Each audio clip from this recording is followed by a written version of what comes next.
standing here in Long Beach after a verdict was issued, which was just as much delayed, but yet it's just as well deserved. To my immediate right is this beautiful building, which was the first building of a Sea Point project which began in the 80s, which was going to beautify the city of Long Beach. It was going to reduce taxes, and it was going to be the envy of every single developer who's ever built a building in the city of Long Beach. What happened after that is nothing short of a catastrophe, and most people would have abandoned the project like so many have in the city of Long Beach. But not this particular person, because this wasn't your typical developer. This is a man, Sinclair Haberman, who grew up here in the city of New York, who played on this very land that his family has owned for many years. It was his dream to beautify this city and build buildings that everyone would come to live in. And that was stopped by the city of Long Beach. It was done with no other motive than politics. Because the city of Long Beach entered into an agreement with Sinclair Haberman after he got all of the variances and permits to begin building this beautiful structure, which you can see one of the buildings that were built, and you can see the lanai deck, which would have been pools for the remaining buildings that are here. And they stopped him. They stopped him, and he had to go to court. And they entered into a contract. And Sinclair Haberman, he had burned him twice, had that contract so ordered by the Supreme Court. And that contract in 1989, which was breached and resulted in this lawsuit, gave him the right to complete the construction of the entire project as permitted, in accordance with the terms and conditions of the Board of Zoning Appeals of the City of Long Beach. And it agreed further that no action would be taken by any of the parties or any other agency of the City of Long Beach to enforce any current zoning regulations or any amendments thereto currently under consideration or hereinafter to be enacted, which would in any manner be in conflict or contravene the terms of this stipulation. So what happened? Sinclair Haberman, in good faith, did that. The city of Long Beach, in that time, in good faith, did that. And then when it came time to build, the Zone of Board of Appeals, in conjunction with the owners of this building now, Zander Building, pulled the permits and revoked the variances and said to Sinclair Haberman, you cannot build this project. You cannot do it anymore. And most people, like so many others along this strip, would have abandoned it. This is his land. This is where he played with his brother growing up. This is where his family wants to make a statement on what Long Beach can be, even in the future. And he persevered in court. And he went to court. And he realized that all he wanted to do was build this building. So he entered into another agreement with the city of Long Beach. Even after they did all of this to him, it would have cost the taxpayers not $1, not 1 cent. Let me build my buildings. Wouldn't be done. They wouldn't do it. So the court fight continued. The city of Long Beach was so wrong, and there's no answer to this contract they entered into. They defaulted in the lawsuit. Now you would think that any municipality who defaulted in a lawsuit would immediately settle with the plaintiff. They chose not to. They fought frivolously in court over and over again. They went to the appellate division and the Court of Appeals and back. At all times losing. Delaying. Why? Because they didn't want it to affect the next election. That's not in the interest of the taxpayers of the city of Long Beach. I understand it if you're an elected official, you're like, oh, I don't want to pay this money because the election's coming up. How far can you kick the can? Well, the can stopped yesterday. So to most people you say, $131 million is a lot of money. And you'd be right. But in this case, It's all the city of Long Beach's fault. 100% their fault. Because it's interest. This is interest that's compounded annually over the years. That's taxpayers' money. This is all the city and the people who have run this city for the last 31 years fault. Not the current administration. I'm not blaming the people who just got elected. That would not be fair to them. But the people who grew up here. Look at what Xander did. Xander decided, once this building was built, they decided that they liked the views. So they went and they said, well, Mr. Haberman, you don't own this property next door anymore. We do. And they lost that case. And they had to settle that case for $23 million. But that's what they did. For 6.5 years of their problems, the city of Long Beach has gone on for 15 years. 15 years on land that's very valuable, that they believe they could just say, he'll go away sooner or later like so many others. But when you grow up here and your family's from here and everything you have done has been done to beautify the city of Long Beach, you don't go away. And what's his goal today? His goal is to finish this project, build this building, make Long Beach what it should be and what it could be. And it's still his goal. Because why? He grew up here. Any questions from the press? When you talk about politics, and they didn't want to get wrapped up in what?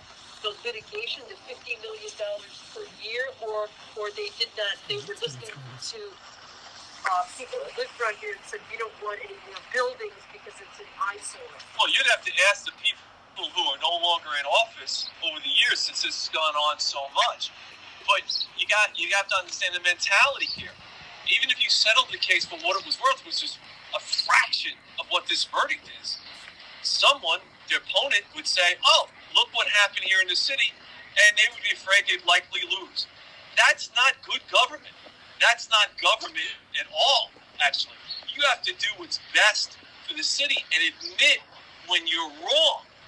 And they would never do that. Even after they defaulted, they never offered $1 to this man. They never sat at a table and offered him $1. What arrogance is there? Did they think he was going to go away? And at the percentage and at the interest that they were paying? And now, what's going to happen? Because remember, we leave here today. What happens tomorrow? It's likely this arrogance is going to continue, and they're going to appeal this verdict. And when they appeal this verdict, you're talking about interest now, about $1 million a month, all during this appeal. Can you imagine that? How is that in the benefit of these taxpayers? The city says it's broke. The city says what? Broke. It's broke. The city always says it's broke. That's why it's the most mismanaged city probably in America, because of decisions like this. If they continue to make these decisions, they will be broke. If they continue not to settle cases when they're responsible, they will be broke. What do you think the $131 million is an appropriate amount? How do you think the city can pay that or withstand that? Well, listen, it's an appropriate amount for 15 years of what's happened with this land and what they've done to this person. Remember, the city chose not to pay. They chose this interest, which, as you'll see from the verdict, it is the majority of this verdict is interest. That the city thought it's a good idea to kick this can down the road. Well, kick the can long enough, the can's going to stop. The can stopped yesterday. But the interest is going to continue. So if the fight continues, and that's fine. They've lost every single place up and down to the appellate division of the Court of Appeals. The fight continues, the interest continues, and the money continues. And they still have not come to the table and offered Sinclair Haberman anything, which is the height of arrogance for a public official. You said that politics is holding up the construction of this building. What do people on the political side and the other side want to do with the land? What plans do they have for it? They don't What was own their the land. vision? No, the city doesn't own this land. Sinclair Haberman and Bel Air Buildings, which is his company, own this land. The city can't do anything. They want, what do these people in this building want? They want it to be remain vacant so that the people who bought this, knowing that these buildings would be built, they like the view. They've testified to that. That's what cost them $23 million for their actions in this.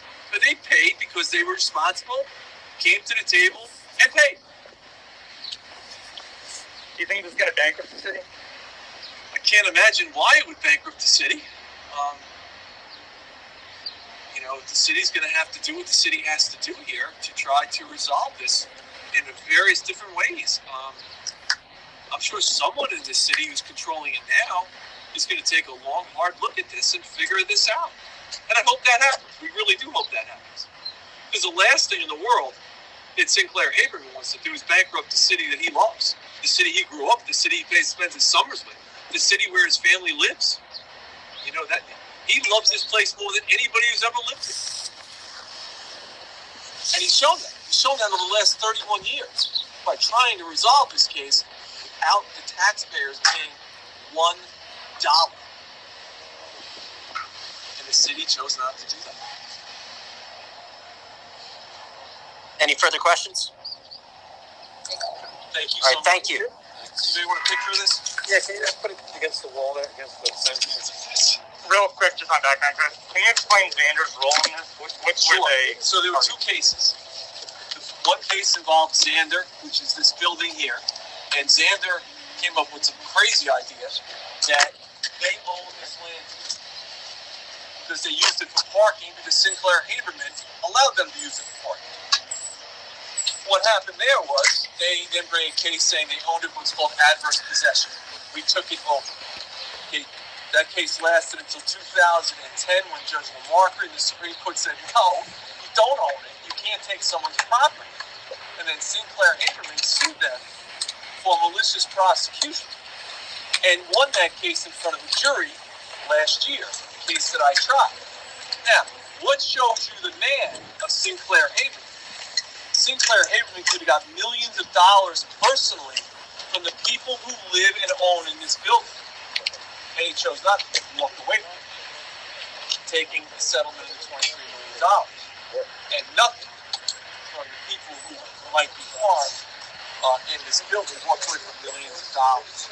So that's the kind of man that you're dealing with, not your typical developer. So Xander owns and operates the first Sea Point property. Oh yeah, once you build it, then people buy it, and then it turns over. They have their own board of directors. Yes. You said he just wants to build this because he cares about the beauty and the people of the city? Well, that's the project. He came out of school. This was his first project. And his dad and him got together, and this was going to be his project. And that, if you recall, at the time in the mid-'80s, Long Beach was in bad shape. And he was going to bring Long Beach back. And the people who were in power at that time wanted him to bring Long Beach back. And he did do that, and that's why they gave him the variances. They put this project together, and then Long Beach started to turn. And when Long Beach turned to the benefit of Long Beach, then certain people didn't want buildings to be built, and that's when this whole problem really started. You make it sound altruistic, like he's just doing this to beautify Long Beach. Why doesn't he build a park here instead? No one will be opposed to that. Or is it about profit for the building? It's obviously, he wants to make money. Obviously, he's in the business. Yeah. He's not in the business of building buildings and losing money. He's not in that business. He's a developer. That's what he does. Right, but it's about profit. It's not about him beautifying Look Long across Beach. the street. Anybody could do that. Okay? If you look at the project and you do your homework, you'll see what this place would look like. And it would have raised Long Beach's level to where everybody from the city of New York would have wanted to move out here and live here and commute to their job in the city. So, barring the latest legal challenges, does he have the building permits and the variances needed to start construction once allowed? So what the city did in 2000 was they reinstated the permit to drive piles to a now deceased contractor in a company that is no longer exists. So he does not have the permit to start building. What company was that? Pardon me? What company was that? You know, I don't remember the name. It starts with a D. Okay, thank you. So he still have to go through the building permit and variance process again? Well, he has the variance. Okay. And he has a permit. He just has to get it. It's got to conform now. Remember, Hurricane Sandy's got to conform to different requirements. It's going to have to be lifted a little bit off the ground as well. Okay. Okay? Thanks, Chris. I'll be in touch, guys. Okay, thanks, guys. You know what you need? I think so. Okay. No problem. You there?